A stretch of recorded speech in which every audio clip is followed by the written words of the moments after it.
Hello students, welcome back to my channel. Today we are going to cover the political science. ठीक है, today we are going to start the political science and we are going to start the chapter number 1, power sharing. This is part 1. Let's begin. Power sharing. Power sharing is a political arrangement in which different or opposing groups all take part in government together. ठीक है, power sharing क्या है? Political arrangement है in which different और the opposing groups, जो different और opposing groups हैं, all take part in the government together. सब लोग क्या करते हैं? गवर्नमेंट में पार्टिसिपेशन करते हैं. ठीक है, तो एक तरीके से पावर शेयरिंग का मतलब होता है अगर सारे लोग मिलकर काम करें गवर्नमेंट के अंदर तो हम बहुत एफिशिएंटली काम कर सकते हैं.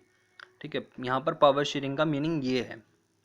ठीक है, इसमें कोई भी डिफरेंट ग्रुप्स भी हो सकते हैं और अपोजिंग ग्रुप्स भी हो सकते हैं कि वो गवर्नमेंट के साथ पार्टिसिपेट करें. आई होप कि तुम्हें ये क्लियर हो गया होगा. देखो, एक तरीके से पावर शेयरिंग को मैं कहूँगा डिवीजन ऑफ पावर. ठीक है, गवर्नमेंट की पावर जो है उसको डिवाइड कर लेना ताकि काम बहुत एफिशिएंटली हो. जैसे कि कॉन्स्टिट्यूशन को डिवाइड कर लिया जाता है लेजिस्लेटिव, एग्जीक्यूटिव और जुडिशियल ऑर्गन्स में. ठीक है, these are the organs of the government. And देखो क्या किया है कॉन्स्टिट्यूशन ने, किसी भी गवर्नमेंट के 3 ऑर्गन्स होते हैं, लेजिस्लेटिव, एग्जीक्यूटिव एंड जुडिशरी. तो इस तरीके से क्या हुआ? पावर शेयरिंग हो गई है. ठीक है, किसी एक डिपार्टमेंट पे सारा काम नहीं आ रहा है. तो ऐसे ही लेजिस्लेटिव के भी डिवीजन होते हैं, जैसे कि लोकसभा और राज्यसभा. ठीक है, ऐसे ही कहीं पर इसे कहा जाता है हाउस ऑफ रिप्रेजेंटेटिव्स और दूसरी जगह कहा जाता है सीनेट. तो ये यूएस का एक सिस्टम है. ऐसे ही एग्जीक्यूटिव के भी और फर्दर डिवीजन होते हैं, प्रेसिडेंट, वाइस प्रेसिडेंट. ये किस लिए होते हैं? ताकि पावर शेयर की जा सके, सबके साथ बांटी जा सके और सबको एक अलग डिपार्टमेंट दिया जा सके ताकि वो उस पर काम कर सके. ठीक है, और पावर शेयरिंग से बहुत फ़ायदा होता है. इससे ये फ़ायदा होता है बेसिकली कि पावर जो है वो शेयर हो जाती है सबके साथ और सब लोग काम कर पाते हैं एक साथ. ठीक है, for the betterment of the government, तो ताकि एक गवर्नमेंट एफिशिएंटली काम कर सके. ठीक है, तो देखो क्यों, why power sharing is important, वो तो हम इस चैप्टर में समझेंगे ही. ठीक है, लेकिन हम इससे why power sharing is important इसको समझने के लिए हम सबसे पहले 2 एग्जाम्पल समझेंगे. 2 केसेस दिए हैं एनसीईआरटी की बुक में.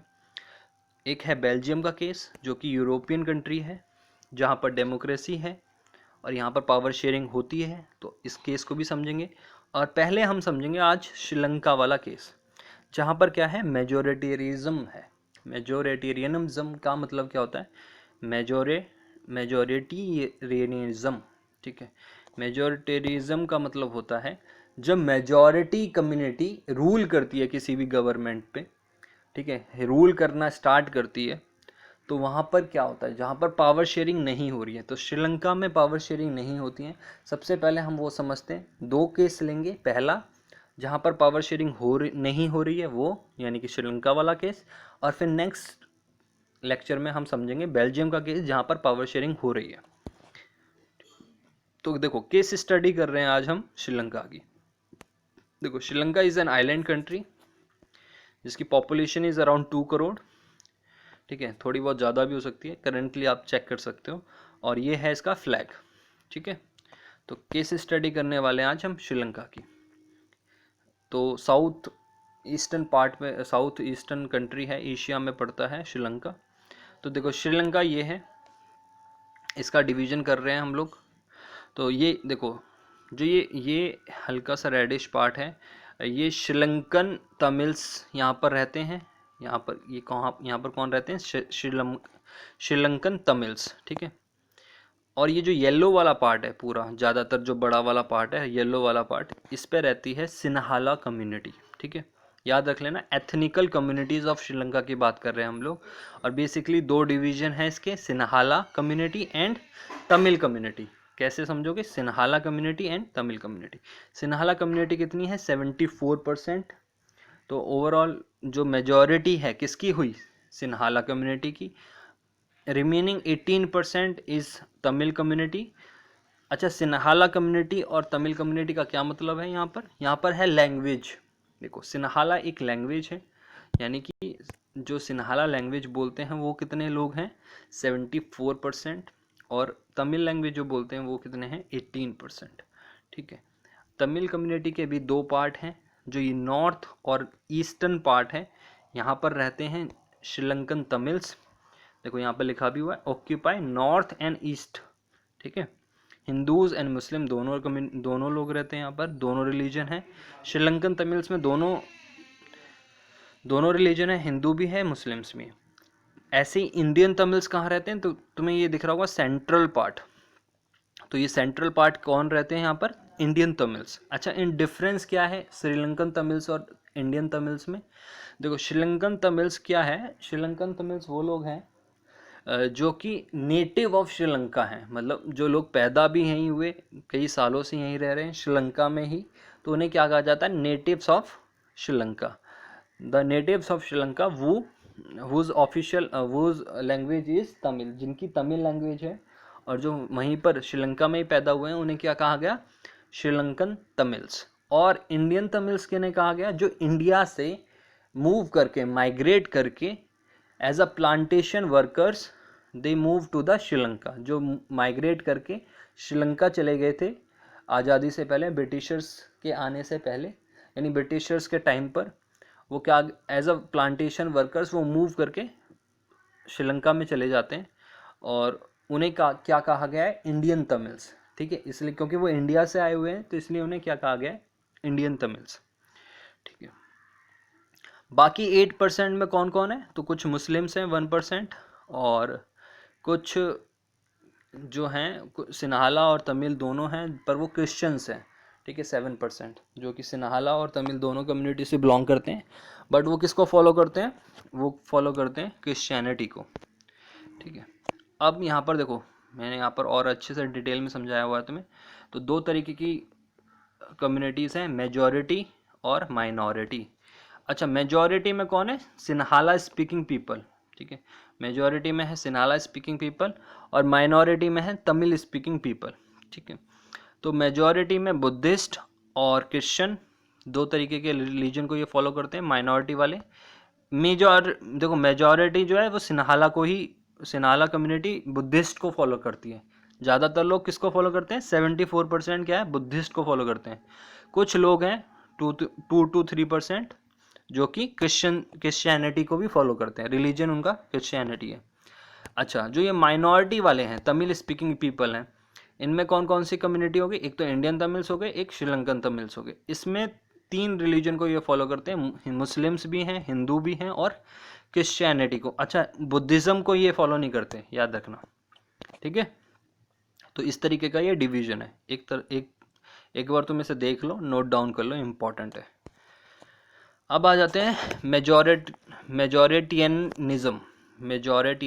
ठीक है, मेजॉरिटियनिज्म क्या है, देखो, जब मेजॉरिटी का मतलब क्या होता है, कौन लोग हैं मेजॉरिटी में, 75% कौन है श्रीलंका में, वो हैं सिन्हाला कम्युनिटी। तो जो गवर्नमेंट मेजॉरिटी रूलर्स के द्वारा बनाई जाएगी, मेजॉरिटी कम्युनिटीज़ के द्वारा बनाई जाएगी, उसे क्या कहा जाएगा, मेजॉरिटियनिज्म। ठीक है। तो majority communities rule in its own way by disregarding the wishes and the need of the minority. Majoritarianism तब कहा जाएगा उसको जब मेजॉरिटी कम्युनिटी अपने तरीके से रूल करेगी और विशेष और जो नीड है माइनॉरिटीज़ की उसको डिसरिगार्ड करेगी, उन पे बिल्कुल भी ध्यान नहीं देगी, उनके लिए कोई काम नहीं करेगी। तो उस तरीके के रूल को क्या कहा गया है, मेजॉरिटियनिज्म। ठीक है, याद रख लेना। श्रीलंका का केस ले रहे हैं हम। Sri Lanka emerge as an independent country in 1948। तो 1948 में श्रीलंका इंडिपेंडेंट कंट्री बन जाता है। The leaders of the Sinhala community sought to secure dominance over government by virtue of their majority। जो लीडर्स होते हैं, जो पॉलिटिकल पार्टीज होती हैं वहाँ पर उस टाइम पर, उसमें जो लीडर्स होते हैं सिन्हाला कम्युनिटीज़ के, वो अपना डोमिनेंस गवर्नमेंट में बनाना चाहते थे। ठीक है, by virtue of their majority, क्योंकि उनकी मेजॉरिटी होती है, ज़्यादातर लोग उन्हीं के होते हैं, तो इसलिए वो क्या करते हैं, जब वहाँ पर इलेक्शंस होते हैं तो वो लोग जीत जाते हैं। कौन? सिन्हाला कम्युनिटीज़ के लोग, ठीक है, leaders. As a result the democratically elected government adopted a series of majoritarianism measures to establish Sinhala supremacy. जो डेमोक्रेटिक इलेक्टेड गवर्नमेंट जो वहाँ पर बनती है उसमें कौन लीडर रहते हैं? सिन्हाला कम्युनिटी के, ठीक है। तो इस गवर्नमेंट को क्या बोला गया है? मेजोरिटियनिज्म, ठीक है। adopted as a series of majoritism measures to establish the Sinhalese supremacy। तो जो लीडर्स, जो गवर्नमेंट में रूल करने वाले लीडर्स थे, उसमें ज़्यादातर लोग कौन थे? सिन्हाला कम्युनिटी के। तो सिन्हाला कम्युनिटी अपना डोमिनेंस बनाए रखना चाहती है श्रीलंका के ऊपर, इसलिए वो क्या करते हैं? सिन्हालीज को सुपरमेसी बनाने की कोशिश करते हैं। और वो किस तरीके से करते? सिन्हालीज सुपरमेसी का मतलब यहाँ पर क्या है कि सबसे ऊंची कम्युनिटी किसे माना जाएगा श्रीलंका में? सिन्हाला कम्युनिटी को। तो उनके लिए कुछ इम्पॉर्टेंट स्टेप्स लेते हैं वो देखो क्या लेते हैं। और जो ये इम्पॉर्टेंट स्टेप लिए हैं इन्होंने, क्योंकि किस गवर्नमेंट ने लिए हैं? ये मेजोरिटिज्म ने। तो इसलिए और ये क्या है? मेजर्स हैं। मेजर्स का मतलब पॉलिसीज़ हैं कुछ, जो अब नई गवर्नमेंट आई है वो लेके आती है। और जब ये नई पॉलिसीज़ लेके आती है, इसमें वो किसको ध्यान में रख के ये पॉलिसीज़ बनाई जाती हैं? सिन्हाला कम्युनिटी के लोगों को, ठीक है। चलो देखो, majoritism measures adopted by the majoritarian, ठीक है। तो कौन कौन से मेजर्स हैं वो लेते हैं, इसको समझते हैं अच्छे से।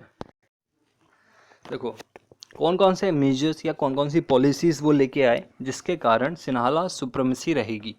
पहला major, in 1956 an act was pass to recognise Sinhala as the only official language.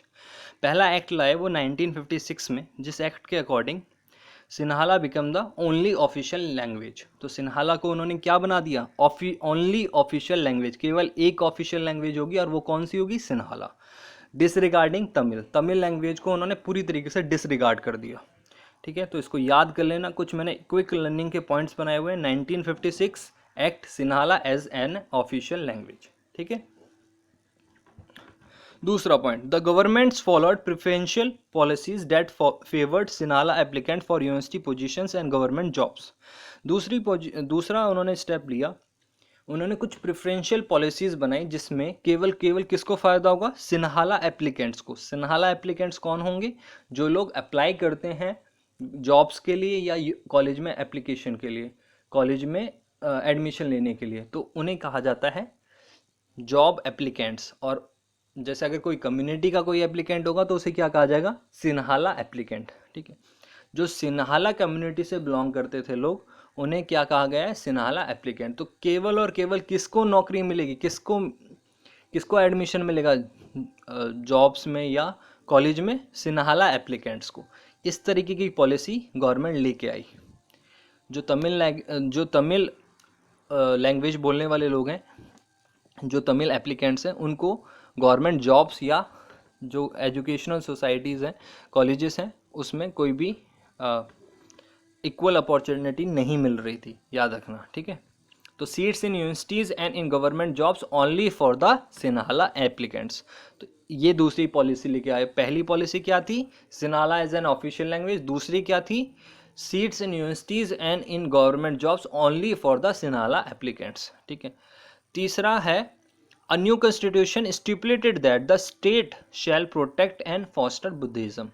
याद करो कि सिन्हाला कम्युनिटी के लोग किस रिलीजन को फॉलो करते थे? बुद्धिज़्म को। तो अब ये जो नया कानून आया था, इसमें ये लिखा हुआ था कि जो सरकार है, state shall protect and foster Buddhism, कि गवर्नमेंट केवल और केवल बुद्धिज़्म को ही प्रोटेक्ट करेगी, जो बुद्धिज़्म को फॉलो करते हैं उन लोगों को ही प्रोटेक्ट करेगी, और बुद्धिज़्म को ही आगे बढ़ाएगी, फॉस्टर करेगी, ठीक है। All these government measures coming one after the other gradually increase the feeling of alienation among the Sri Lankan Tamils. जो श्रीलंकन तमिल्स थे, जो गवर्नमेंट की ये पॉलिसीज़ थी, इनके कारण क्या हुआ? जितने भी पॉलिसीज़ थी गवर्नमेंट की, इससे श्रीलंकन तमिल्स को ये लगा कि हमें तो एक तरफ कर दिया है इन्होंने, बिल्कुल अलग कर दिया है, ठीक है, हमारी कोई वैल्यू नहीं है। तो एक तरीके से एलिनेशन की फीलिंग उन्हें आने लगी थी।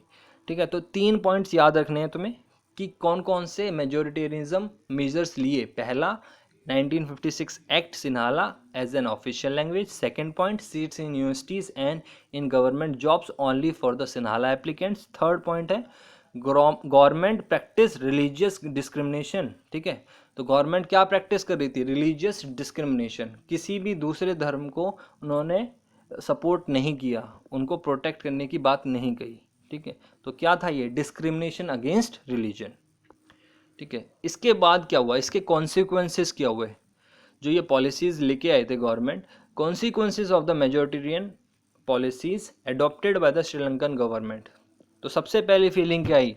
सबसे पहली फीलिंग ये आई, none of the major political parties led by the Buddhist Sinhala leaders were sensitive to their language and culture. जो श्रीलंकन तमिल्स थे उनको क्या लगा? उनको ये लगा कि जो गवर्नमेंट है, जो ये मेजर पॉलिटिकल पार्टीज़ की गवर्नमेंट है, जो ज़्यादातर बुद्धिस्ट सिन्हाला लीडर्स हैं, ये लोग बिल्कुल भी सेंसिटिव नहीं है हमारी लैंग्वेज और हमारे कल्चर को लेकर। ठीक है, तो सबसे पहला पॉइंट तुम्हें याद रखना है, not sensitive about the Tamil language and culture. Point number 2, Tamils को क्या फेल्ट हुआ? Tamils felt that the constitution and the government policy denied them equal political right. उनको दूसरा ये लगा कि कॉन्स्टिट्यूशन और गवर्नमेंट पॉलिसीज जो हैं वो डिनाई कर रही हैं इक्वल पॉलिटिकल राइट। कॉन्स्टिट्यूशन ने और गवर्नमेंट पॉलिसीज ने उन्हें इक्वल राइट नहीं दिए हैं। तो पॉइंट नंबर 2 में 2 याद रखना है कि denied the equal political right. Equal political right का मतलब यहाँ पर है गवर्नमेंट में पार्टिसिपेशन करने के लिए तमिल्स को बिल्कुल भी सपोर्ट नहीं मिल रहा था गवर्नमेंट की तरफ से। Tamil felt discrimination against them in getting job. तो ये तो तुम देख ही रहे हो कि जो उनकी पॉलिसी आई थी उसमें किसको फ़ायदा था? सिर्फ सिन्हाला एप्लीकेंट को। तो डिस्क्रिमिनेशन हो रहा था, discrimination against in getting job. तो डिस्क्रिमिनेशन किसके अगेंस्ट था? Getting job. फोर्थ पॉइंट है discrimination against other opportunities and ignored their interest. जो डिस्क्रिमिनेशन होगा, और कौन सा डिस्क्रिमिनेशन हो रहा था? और भी बहुत सारी जो अपॉर्चुनिटीज़ थी उसमें भी सिर्फ सिन्हाला कम्युनिटी के लोगों को ही मौका दिया जाता था। तमिल जो पीपल थे उनको बिल्कुल भी उनके इंटरेस्ट को, इनकी अपॉर्चुनिटीज़ को इग्नोर कर दिया जाता था। उसके खिलाफ क्या हो रहा था? डिस्क्रिमिनेशन हो रहा था। तो इसकी वजह से क्या हुआ? जो relations between the Tamils and the Sinhalese became strained. तो इसकी वजह से जो तमिल और सिन्हाला के कम्युनिटी के जो रिलेशंस थे वो बहुत ही ज़्यादा बेकार हो गए, ख़राब हो गए। ठीक है, और इसके कारण अब सिन्हाला जो श्रीलंकन तमिल्स थे उन्होंने भी बहुत सारे स्टेप्स लिए। देखो, तमिल्स रिटेलिएट। तो जो तमिल्स हैं उन्होंने भी रिटेलिएट किया, उन्होंने भी फिर कुछ ना कुछ बदला लेने के लिए किया। उन्होंने क्या किया? उन्होंने अपनी पॉलिटिकल पार्टीज़ बनाना स्टार्ट कर दिया। The Sri Lankan Tamils launched political parties, और पॉलिटिकल पार्टीज़ का कुछ डिमांड्स थी। ठीक है, जब कोई देखो पॉलिटिकल पार्टी बनती है तो वो सबसे पहले, जब भी सरकार बनाने से पहले वो क्या करती है? डिमांड करती है गवर्नमेंट से कुछ। तो वो डिमांड क्या थी? Recognition of Tamil as an official language. वो चाहते थे कि तमिल को ऑफिशियल लैंग्वेज बना दिया जाए।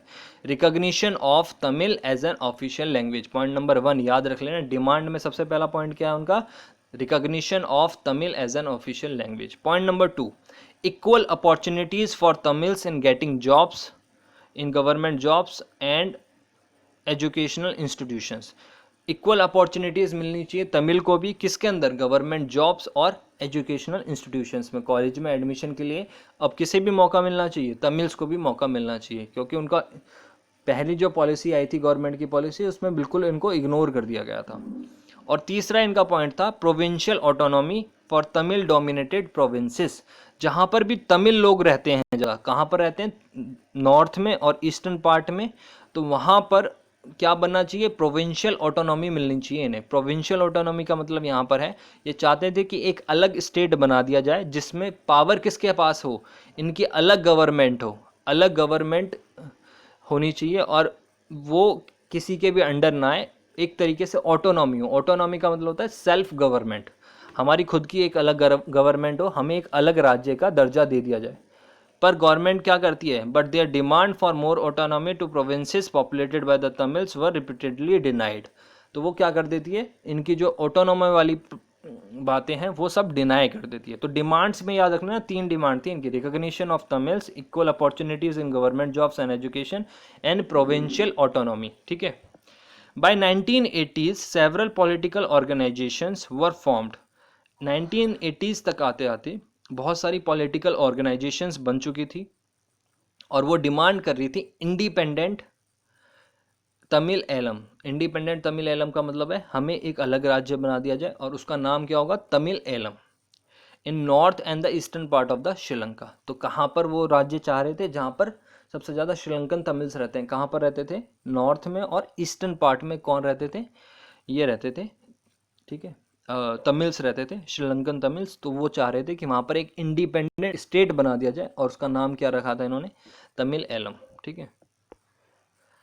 तो देखो, गवर्नमेंट डिनाई कर रही थी कि हम तुम्हें प्रोविंशियल ऑटोनॉमी नहीं देंगे, और जो श्रीलंकन तमिल्स थे ये बार बार अपनी डिमांड रख रहे थे, प्रोटेस्ट किया करते थे। तो धीरे धीरे जो ये प्रोटेस्ट हैं ये सिविल वॉर की फॉर्म ले लेते हैं। सिविल वॉर क्या होता है, the distress between the two communities turn into the wide spread conflict.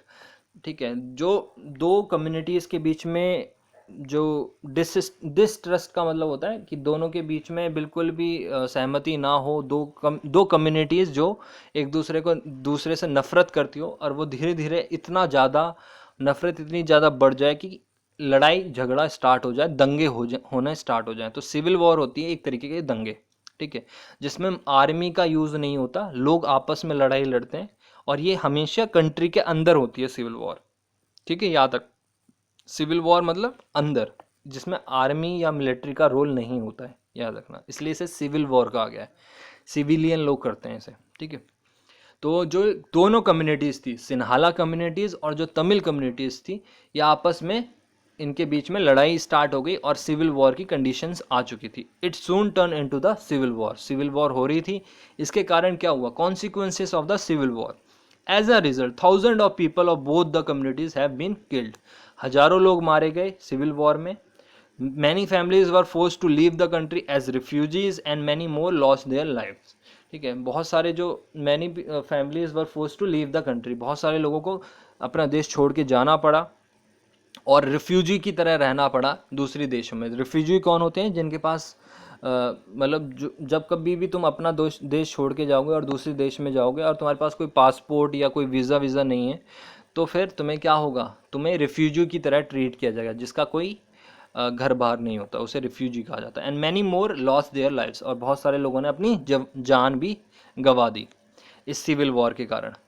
तो कंक्लूजन क्या हुआ सिविल वॉर का, देखो, the flourishing economy of the Sri Lanka has disappeared. जो फ्लरिशिंग इकॉनमी थी, जो ग्रोथ हो रही थी श्रीलंका में, जो इकॉनमी उसकी इंक्रीज हो रही थी, वो क्या हो गया, धीरे धीरे करके ख़त्म होती चली गई।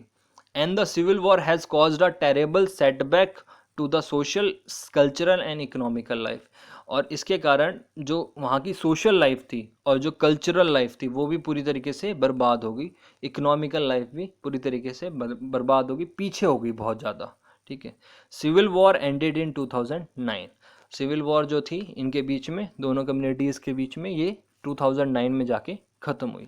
तो याद रख लेना, consequences of the civil war क्या थे, thousand of people died, many families leave the country. और तीसरा पॉइंट है terrible setback to the social, cultural and economical life. ठीक है।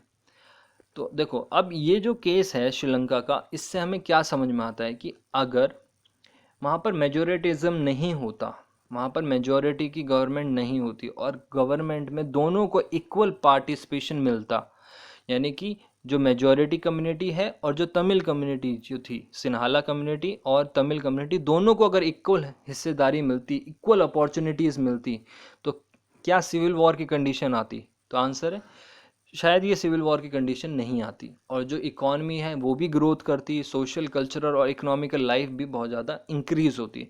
तो हमने इसे कैसे कंक्लूड किया है, देखो, इससे हमें ये बात पता चलती है कि यहाँ पर पावर शेयरिंग नहीं हुई। अगर यहाँ पर पावर शेयरिंग होती, दोनों कम्युनिटीज़ के बीच में इक्वली डिवाइड किया जाता पावर को, इक्वल दोनों को मौका मिलता, तो दोनों कम्युनिटीज़ अच्छे से रह पाती एक कंट्री में और ये लड़ाई की कंडीशंस नहीं आ पाती। तो देखो कंक्लूजन क्या है इसका, majoritism can undermine the unity of the nation. जो मेजोरिटिज्म है वो अंडरमाइन कर सकता है यूनिटी ऑफ द नेशन, यानी कि उसको खराब कर सकता है यूनिटी ऑफ द नेशन को। जो एकजुटता है, यूनिटी है नेशन के अंदर, उसको तोड़ सकता है, क्योंकि जो माइनॉरिटी में लोग होंगे वो क्या होंगे, वो दब जाएंगे, डोमिनेट हो जाएंगे मेजॉरिटी लोगों के साथ। ठीक है, इसलिए power sharing is very important. ठीक है, किसी भी डेमोक्रेसी या किसी भी गवर्नमेंट को चलाने के लिए बहुत इंपॉर्टेंट पार्ट है। ठीक है, पावर शेयरिंग होना ज़रूरी है, दोनों जितनी भी कम्युनिटीज़ है सबको इक्वल अपॉर्चुनिटी मिलनी चाहिए। ठीक है, thank you. If you like the video, please like, share and subscribe. Thank you.